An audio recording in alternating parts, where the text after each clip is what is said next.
이사야 11장, 하나님의 말씀 이사야 11장 1절에서 10절 말씀 읽습니다. 이새의 줄기에서 한 싹이 나며 그 뿌리에서 한 가지가 나서 결실할 것이요 여호와의 신 곧 지혜와 총명의 신이요 모략과 재능의 신이요 지식과 여호와를 경외하는 신이 그 위에 강림하시리니 그가 여호와를 경외함으로 즐거움을 삼을 것이며 그 눈에 보이는 대로 심판치 아니하며 귀에 들리는 대로 판단치 아니하며 공의로 빈핍한 자를 심판하며 정직으로 세상의 겸손한 자를 판단할 것이며 그 입의 막대기로 세상을 치며 입술의 기운으로 악인을 죽일 것이며 공의로 그 허리띠를 삼으며 성실로 몸의 띠를 삼으리라. 그때의 이리가 어린 양과 함께 거하며 표범이 어린 염소와 함께 누우며 송아지와 어린 사자와 살찐 짐승이 함께 있어 어린아이에게 끌리며 암소와 곰이 함께 먹으며 그것들의 새끼가 함께 엎드리며 사자가 소처럼 풀을 먹을 것이며 젖먹는 아이가 독사의 구멍에서 장난하며 젖된 어린아이가 독사의 굴에 손을 넣을 것이라. 나의 거룩한 산 모든 곳에서 해됨이 없고 상함도 없을 것이니 이는 물이 바다를 덮음같이 여호와를 아는 지식이 세상에 충만할 것임이니라. 그 날에 이새의 뿌리에서 한 싹이 나서 만민의 기호로 설 것이요 열방이 그에게로 돌아오리니 그 거한 곳이 영화로우리라. 아멘. 제가 이 수요 시간을 통해서 성경에 동물이 나와 있는 그 본문을 몇 군데 찾아보면서 하나님 말씀을 증거하고 있습니다. 우리가 지난 메모리얼 데이 때 넌센스 퀴즈를 했는데 성경에서 나오는 제일 첫 번째 동물원이 어딘가 라고 했을 때 답이 노아 방주다 이렇게 말했어요. 그렇죠?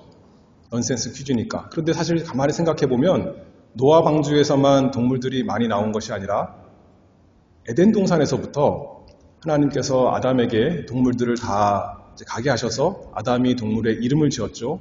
그러니까 어떻게 보면 참 노아 방주는 죄 많은 곳에서 동물들이 빽빽히 이렇게 답답하게 있었다면 에덴 동산이야말로 참 자유로운 아름다운 동물원의 모습이 아니었을까 그렇게 또 생각을 해볼 수가 있습니다. 처음 시작을 인간의 시작을 이 자연 만물의 시작을 아름다운 동물원으로 시작했다면 여기 이제 이사야 11장에 보면 어떻게 보면 이제 인간의 마지막이라고 말씀할 수 있겠죠. 마지막 세계, 그 영원한 세계의 모습이 어떠할까? 이제 죄가 없는 그 하나님의 구원이 다 이루어진 세계의 모습이 정말 또 아름다운 그 동물이 가득한 동물들과 사람들이 함께 서로 해함도 없이 놀 수 있는 그 아름다운 모습 이렇게 보여주고 있습니다. 여기 동물들 그 6절에 나오는데요. 6절 말씀 읽어보면 그때 이리가 어린 양과 함께 거하며 표범이 어린 염소와 함께 누우며 송아지와 어린 사자와 살찐 짐승이 함께 있어 어린 아이에게 끌리며 암소와 곰이 함께 먹으며 이렇게 있죠. 그러니까 지금 어떻게 보면 그 육식동물, 무서운 육식동물하고 또 여린 그 초식동물하고 어린 양하고 어린 염소 또 송아지 이런 것들이 함께 거한다 이렇게 말씀했습니다. 그 중에 제일 처음에 나오는 것이 이리예요. 이리. 성경에서 이리가 좋은 것으로 나오나요? 나쁜 것으로 나오죠. 예수님께서도 마태복음 7장에 보면 거짓 선지자들을 삼가라 그렇게 말씀하면서 거짓 선지자들이 이리처럼 그렇게 양떼에게 와서 양들을 노략한다 이렇게 말씀하셨어요. 이리는 주의해야 될, 조심해야 될 대상으로 이렇게 말씀했습니다. 또 사도 바울도 에베소 교회 장로들에게 말씀하기를 사도행전 20장에 보면 내가 떠난 후에 흉악한 이리가 너희에게 들어와서 그 양떼를 아끼지 아니하며 이렇게 이리와 양떼를 서로 같이 하지 못할 관계로 말씀하고 있습니다. 근데 오늘 본문에서는 이리가 그런 이리가 아니죠. 그렇죠? 더 이상 그런 이리가 아니고 그런 사자가 아니고 그런 곰이 아니고 그런 표범이 아니다. 그렇게 말씀합니다. 언제요? 이사야 11장 유명한 장인데 우리가 1절부터 5절에 누구에 대해서 읽어봤습니까? 우리가 잘 아는 대로 메시아에 대한 예언이죠. 예수 그리스도께서 오시면, 예수님이 오시면 이런 평화로운 세상이 올 것이다 라고 예언을 하고 있는 것이 지금 이사야 11장이고, 그거에 대한 모습으로 무서운 동물과 여린 동물이 함께 이렇게 서로 거하게 될 것을 보여주는 그림입니다. 6절에 그때 이리가 어린 양과 함께 거하며 이렇게 말씀하죠. 이사야서는 참 예수 그리스도에 한 예언으로 가득한 책입니다. 그래서 어떤 사람은 말하기를 구약의 복음서다 그렇게 말하는 거죠. 하나님의 양떼를, 하나님의 백성을 목자가, 하나님께서 세우신 이스라엘의 지도자들이 잘 보호해주고 또 인도해줘야 되는데, 목자가 양떼를 버리고 가니까 이리가 와서, 거짓 선지자가 와서, 또 악한 자들이 와서 그 양떼를 다 해야 하는 거죠. 그럼에도 불구하고 하나님께서 메시아, 그리스도를 약속해 주셨어. 참된 목자, 선한 목자가 오셔서 이 양떼를 보호하신다, 길러주신다. 그것만이 아니라 더 나아가서 이제는 이리와 이 양이, 염소가 함께 거할 수 있는 그 평강의 왕, 이 세상에, 온 세상에 평화를 주시는 왕의 모습으로 메시아, 우리 주 예수 그리스도를 소개합니다. 그래서 이 평강의 모습에 대해서 세 가지로 생각해 보려고 하는데요. 일단 그 전에 먼저 좀 생각해 볼 것은 예수님이 주시는 평강의 나라, 예수님이 오시면 이 세상의 모든 것이 그 불안한 것, 서로 반목하는 것, 서로 싸우고 물고 뜯는 것, 이것이 다 없어지고 평강이 넘치는 세상이 될 것처럼 말씀했는데, 지금 세상은 어떤가요? 여러분들이 경험하는 세상은 아직도 그렇지 않은 것 같아요. 그렇죠?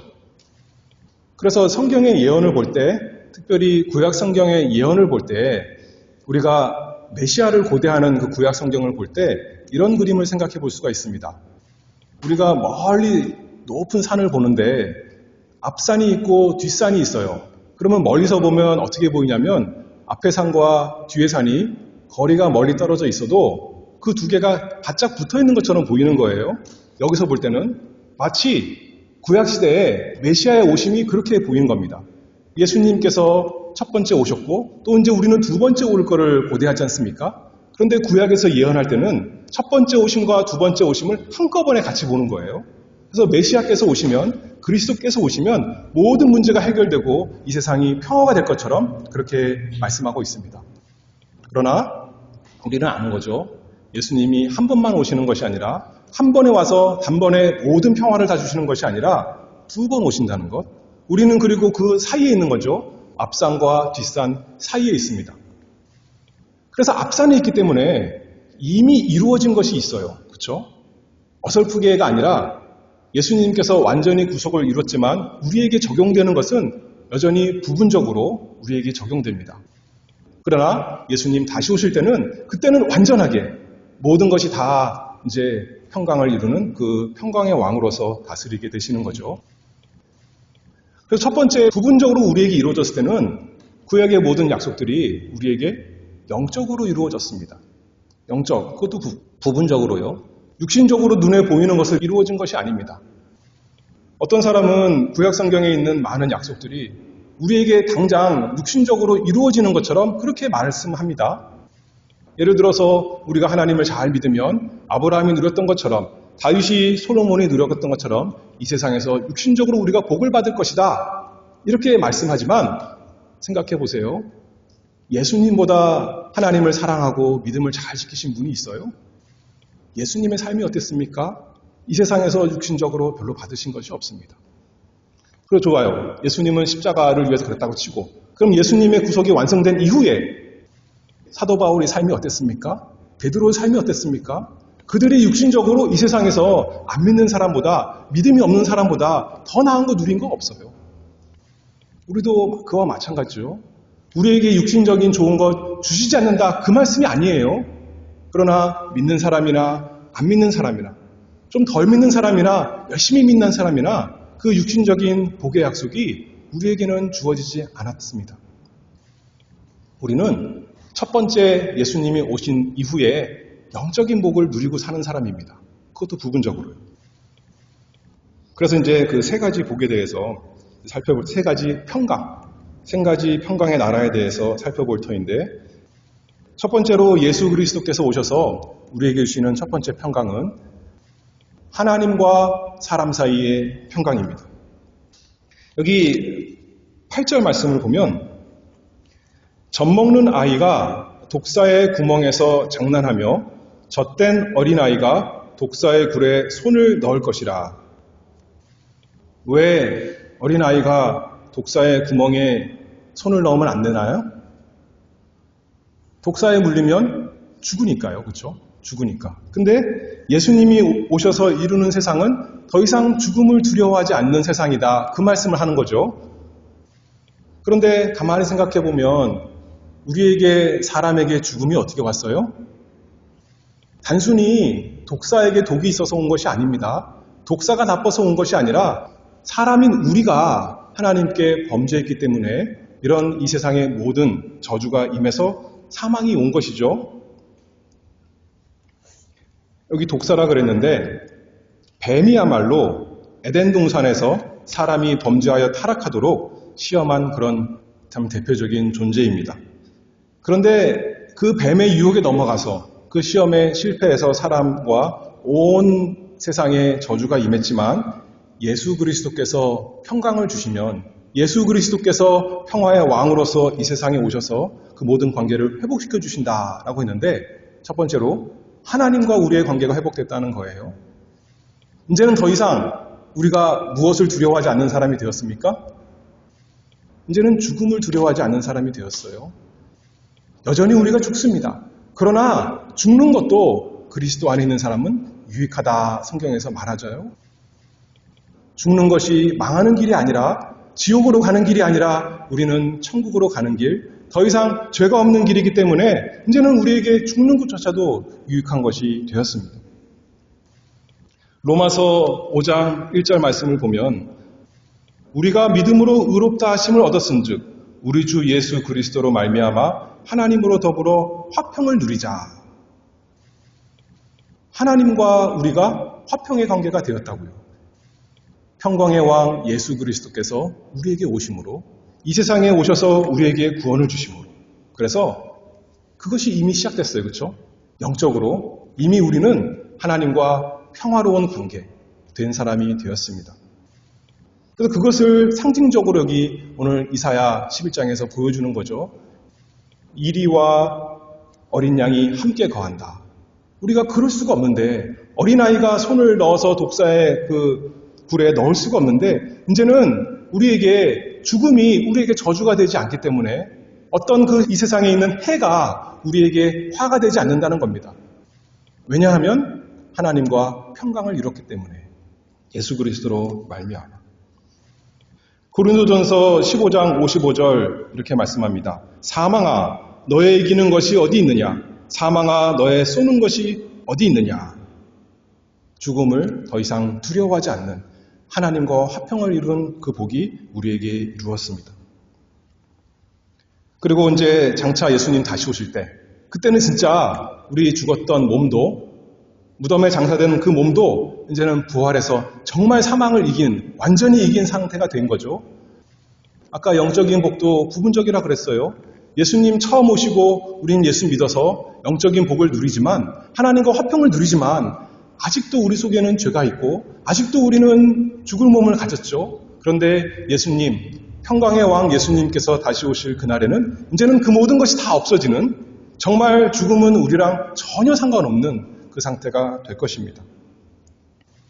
그래서 첫 번째로는 평강의 왕 예수 그리스도께서 우리에게 주시는 것은 하나님과 사람 사이의 평강이다 라고 한다면, 두 번째는 사람과 사람 사이의 평강이다 말씀할 수 있습니다. 이 세상의 죄 때문에 우리가 사람들 간에 서로 싸울 때가 많이 있습니다. 나쁜 사람들만 싸우는 것이 아니라 어떻게 보면 가장 사랑하는 사람인데, 가장 가까운 사람인데 말하다 보니까, 또 어떤 일을 같이 하다 보니까 서로 싸우고 또 서로 불편한 관계가 될 때가 많이 있습니다. 우리의 죄 때문에 사람 사이의 관계가 다 깨졌습니다. 그런데 여기 9절 말씀 보면 나의 거룩한 산 모든 곳에서 해됨도 없고 상함도 없을 것이니 이는 물이 바다를 덮음같이 여호와를 아는 지식이 세상에 충만할 것임이니라. 에덴 동산에서는 어땠습니까? 사단이 와가지고 뱀이 와서 하와를 유혹해서 넘어가서 아담과 하와의 관계가 사랑하는 관계가 됐어요? 처음에는 너무나 사랑하는 관계였는데 죄를 짓고 나니까 이제는 서로 불평하고 불만하는, 서로 탓하는, 남 탓하는 그런 참 안타까운 관계가 되었던 거죠. 그때 사단이 와서 유혹한 게 뭐냐면 하나님을 아는 지식을 왜곡시킨 거예요. 그렇죠? 하나님이 어떤 하나님인지, 하나님이 째째한 하나님으로, 하나님이 악한 하나님으로, 하나님이 그렇게 참 사랑이 없는 하나님으로 이 하나님을 아는 지식을 왜곡시키게 유혹시켰는데 여기 보니까 그때에는 여호와를 아는 지식이 세상에 충만할 것이라.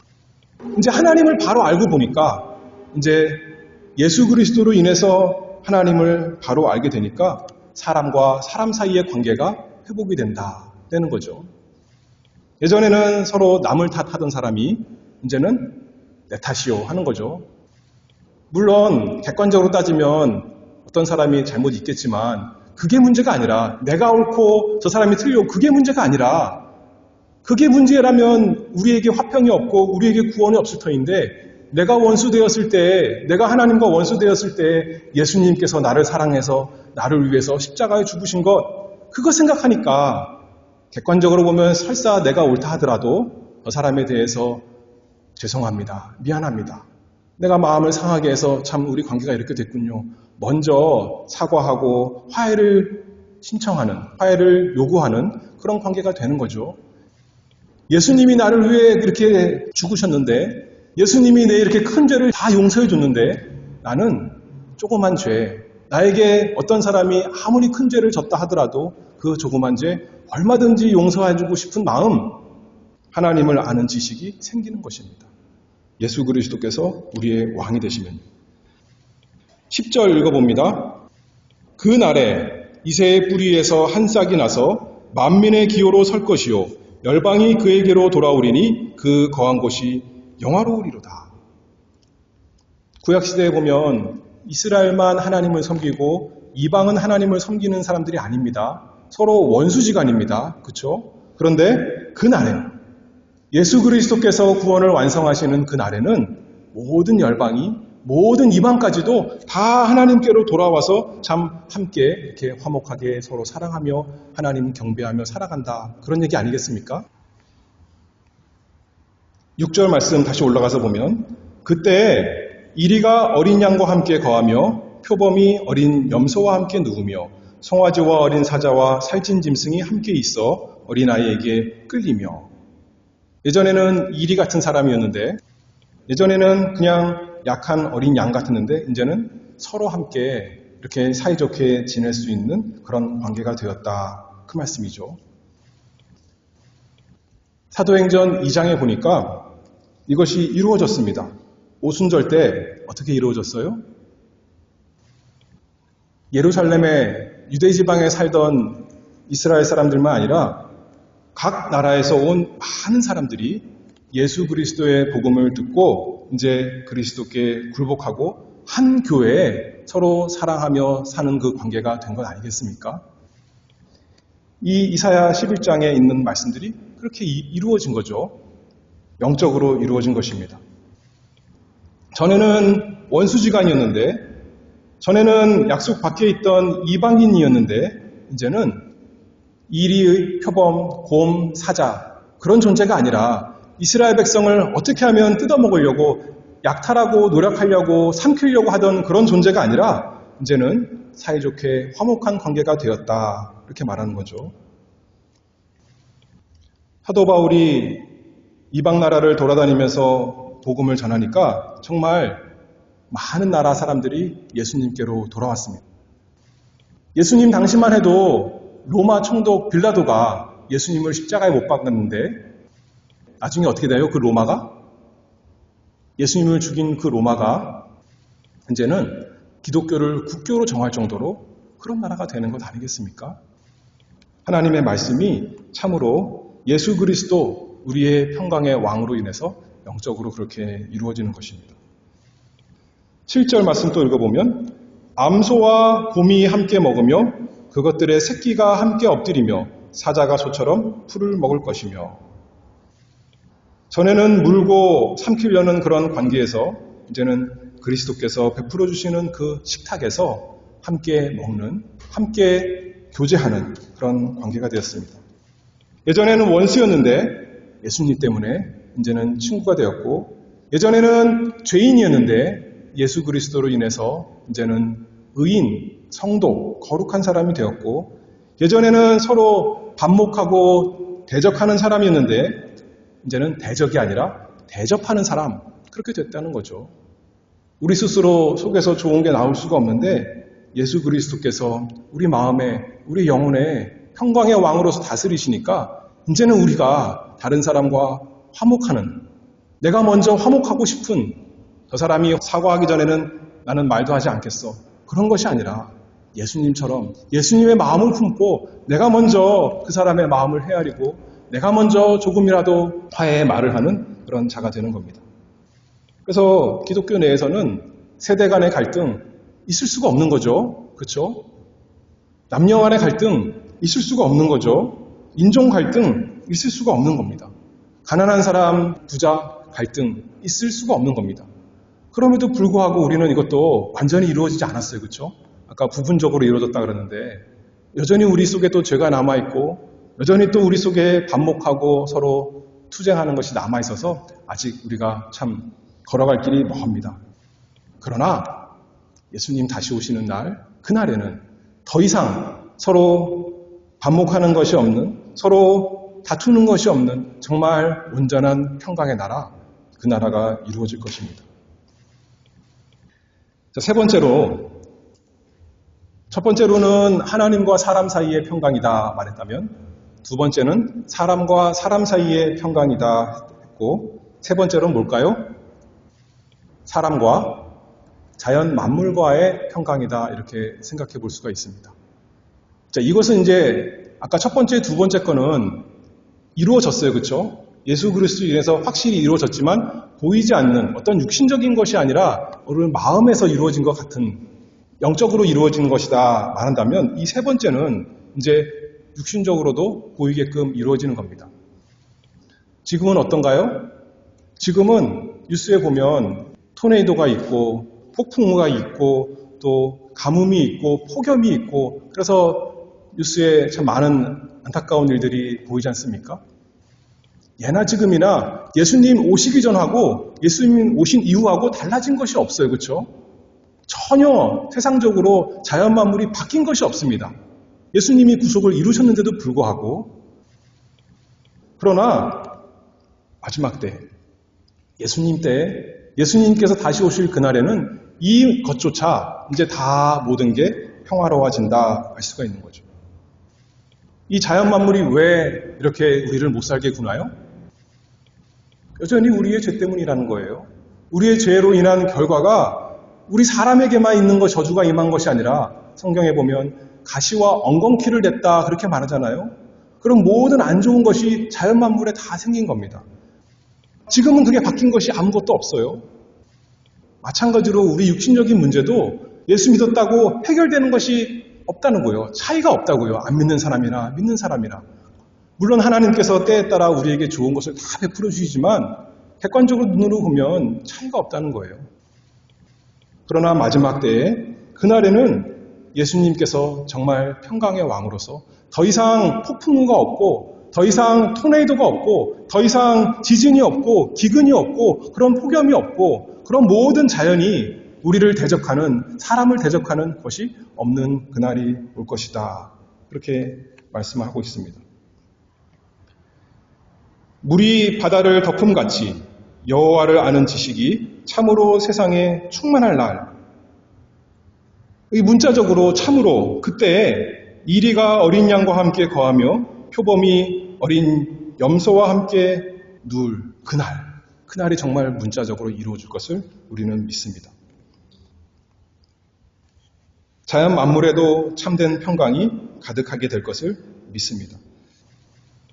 사도행전 3장 20절 말씀을 보면 주께서 너희를 위하여 예정하신 그리스도 곧 예수를 보내시리니 하나님이 영원 전부터 거룩한 선지자의 입을 의탁하여 말씀하신 바 만유를 회복하실 때까지는 하늘이 마땅히 그를 받아두리라. 여기 보니까 예수님께서 만유를 회복하실 때가 있다 그 말씀을 하는 거죠. 그렇죠? 단순히 우리를 영적으로만 구원하시는 것이 아니라 우리의 육신만 구원하시는 것이 아니라 이 세상 모든 것을 예수 그리스도께서 십자가에서 죽으시고 부활하심으로 다 회복시키실 것이다. 그날이 올 것이다. 그것을 이 구약에서 이렇게 선지자가 보이는 것으로, 그렇죠? 눈에 만져지는 것으로 이렇게 이리와 양으로 표범민과 어린 염소가 함께 눕는 그런 모습으로 표현한 것을 우리가 이 시간에 알 수가 있습니다. 이사야 65장 25절 말씀을 보면 또 비슷한 말씀이 나와요. 이리와 어린 양이 함께 먹을 것이며 사자가 소처럼 짚을 먹을 것이며 뱀은 흙으로 식물을 삼을 것이니 나의 성산에서는 해함도 없겠고 상함도 없으리라. 여호와의 말이니라. 지금은 아직도 우리가 구원받은 사람으로서 이 세상에 살 때 이 세상이 호락호락하지가 않습니다. 우리를 대적하는 세상입니다. 그냥 나쁜 사람들만 우리를 대적하는 것이 아니라 자연 만물이 우리를 대적하는 거예요. 그러나 그때에는 그 세상이 우리에게 너무나 친근한 세상이 될 것이요. 너무나 평안한 곳이 될 것이요. 이 세상에 있는 모든 나쁜 것이 다 없어지는 해함도 상함도 없는 세상이 될 것이다. 우리가 알 수 있습니다. 그래서 이 구약의 예언들을 보면 우리가 죽으면 천국에 간다, 천국에서 영원히 산다 그렇게 말하지만 일반적으로 그 말이 맞지만 어떻게 보면 또 그 천국이 단순히 영원히 하늘나라에 가서 마치 천사와 같이 그렇게 사는 그런 모습이 아니라는 거예요. 무슨 모습이라는 거예요? 우리에게 약속된 것이 천국인데 그 천국이 다른 표현으로는 새 하늘과 또 뭐예요? 그 다음에 새 땅이라 그러는 거예요. 그렇죠? 단순히 새 하늘이라고만 그러지 않고 새 땅이라고 그런 겁니다. 왜냐하면 우리 영혼만 구원받은 것이 아니라 우리 육신도 또 온 세상도 회복이 되기 때문에 그렇게 말씀하는 거죠. 그래서 계시록 마지막에 보면 단순히 우리가 예수님 오시면 하늘에 올라가는 그것만 있는 것이 아니라 또 어떤 모습이 있어요? 하늘에서 내려오는 모습이 있어요. 그렇죠? 이 세상이 낙원이 되는 것 같은 그런 말씀을 하고 있습니다. 그곳에서 영원히 하나님과 함께 즐겁게 사는 거예요. 마찬가지로 그 모습이 정확하게 어느 곳에서 잘 모르겠지만 우리 영혼만이 아니라 우리 육신도 온 세상도 이제 온전히 다 회복돼서 우리가 부활된 몸으로 더 이상 죄가 없는 곳에서 정말 상함도 없고 해함도 없는 곳에서 모든 육신적인 좋은 것을 그때 누릴 수 있다. 성경에서 말씀하고 있습니다. 재밌는 것은 재밌다 그럴까요? 신기한 것은 놀라운 것은 지금 하늘에서 하나님 보좌 우편에 앉아 계신 예수님께서 영혼만 거기에 하늘에 계시는가요? 그것이 아니라 우리와 똑같은 어떻게 보면 사람의 모습으로 단순히 모습이 아니죠. 정말 참 사람으로 거기 계시는 거예요. 눈이 있고 코가 있고 입이 있고 손이 있고 손톱이 있고 발톱이 있고 그렇죠? 예수님이 그런 모습으로 지금 하늘에 계십니다. 우리가 그 모습으로 부활하는 거 아니겠습니까? 전혀 다른 새로운 무슨 외계인으로 되는 게 아니잖아요. 우리가 이 몸을 가지고 부활해서 이 세상 회복된 이 세상에서 우리가 영원히 새하늘과 새 땅에서 살게 될 것을 저는 믿습니다. 골로새서 1장 20절 말씀을 보면 그의 십자가의 피로 화평을 이루사 만물 곧 땅에 있는 것들이나 하늘에 있는 것들을 그로 말미암아 자기와 화목해 되기를 기뻐하심이라. 여기 그렇게 말씀했죠. 예수 그리스도의 십자가의 피로 예수 믿는 사람만 회복시키는 것이 아니라 만물도 땅에 있는 것이나 하늘에 있는 것 다 그 모든 저주를 없애고 예수 그리스도께 화목시키신다. 이렇게 말씀하고 있습니다. 다시 말해서 참된 에덴 동산이 회복이 되는 거죠. 아까 맨 처음에 동물원 얘기했는데 정말 어떤 곳보다도 더 좋은 동물원이 이제 만들어지는 겁니다. 그렇죠? 무엇 때문에 평강이 가능하다고요? 하나님의 아들, 참된 메시아, 예수 그리스도, 그분의 구속 때문에 이 평강이 하나님과 사람 사이에 평강이 있고 사람과 사람 사이에 평강이 있고 또 우리가 사람과 모든 만물이 평강을 누릴 것을 고대합니다. 우리 스스로 평강을 이룰 수 없지만 세상 사람들은, 예수님 안 믿는 사람들은 우리가 열심히 노력하면 이 세상에서 평화로운 세상이 되겠다라고 열심히 합니다. 물론 우리가 그런 것을 노력해야 되고 추구해야 되는 것이 맞습니다. 평강의 왕으로 모셨으니 사람들과 화목하고 모든 자연 만물들과 우리가 잘 다스리며 살아야겠죠. 그러나 그런다고 이 세상이 화목해지는 것이 아니에요. 그렇죠? 그런다고 이 세상이 천국이 되는 것이 아니라는 말씀이에요. 예수님 다시 오실 때 그날에 예수님께서 구속하신 그 모든 것이 효력이 나타나서 이제 마지막 때에 온 세상에 진정한 평강, 영원한 평강, 하나님과 사람 사이에, 사람과 사람 사이에, 사람과 만물 사이에 평강이 올 것을 우리가 믿습니다. 그러니 그것을 믿는 사람은 우리는 예수님이 다시 오실 것을 고대만 할 뿐만 아니라 고대하면서 그 세상을 이미 살기를 바랍니다. 아직 만물과 우리가 평화를 누리지 못했지만 영적으로 하나님께서 이루어주신 하나님과 평안을 잘 누리기를 바라고 죄에서 떠나고 하나님 말씀 순종하고 의를 사랑함으로 하나님의 평강을 잘 누리는 사람이 되기를 바라고 나는 하나님께만 잘한다 그러지 말고 하나님과 평강을 누린 사람은 사람들, 가장 옆에 있는 사람, 누가 나로 인해서 실족했나? 누가 나로 인해서 마음 상한 사람이 있을까? 그 사람과 내가 먼저 가서 화평을 누리고 평강을 누리는 사람. 그 사람이 참으로 그 마음속에 예수 그리스도를 평강의 왕으로 모신 사람 아니겠습니까? 그런 평강 하나님께서 우리에게 주셨다고요. 우리 스스로는 할 수 없지만 내 스스로는 하고 싶지도 않고 할 능력도 없고 잘 모르는 거지만 하나님께서 명령하시고 하나님께서 예수 그리스도 안에서 우리에게 이루어주셨으니 그것을 날마다 이 세상에서 우리가 실천해 나가는 참으로 평강을 누리는, 그래서 성경 말씀처럼 이리가 어린 양과 함께 거하며 표범이 어린 염소와 함께 누우며 송아지와 어린 사자와 살찐 짐승이 함께 있어 어린아이에게 끌리며. 예전에는 어떻게 생각했냐면 내가 어린 염소고 내가 어린 양이에요. 저 사람이 일이고 저 사람이 사자고 그래서 나에게 상처를 줬구나. 그렇게 생각했다면 이제는 영적으로 내가 능력 있는 일이고 내가 능력 있는 사자고 내가 능력 있는 곰이니 그런 어린 양들, 어린 염소를 얼마든지 다 품어줘야겠구나. 보호해줘야겠구나. 인도해줘야 되겠구나. 그런 사람이 되는 거죠. 우리 예수님께서 우리를 그렇게 인도하셨던 것처럼 우리에게도 그런 평강이 날마다 넘치기를 바랍니다. 기도하겠습니다. 선하시고 인자하신 아버지 하나님 감사합니다. 날마다 예수 그리스도 안에서 은혜와 진리를 풍성하게 저희에게 베풀어 주시니 참 감사합니다.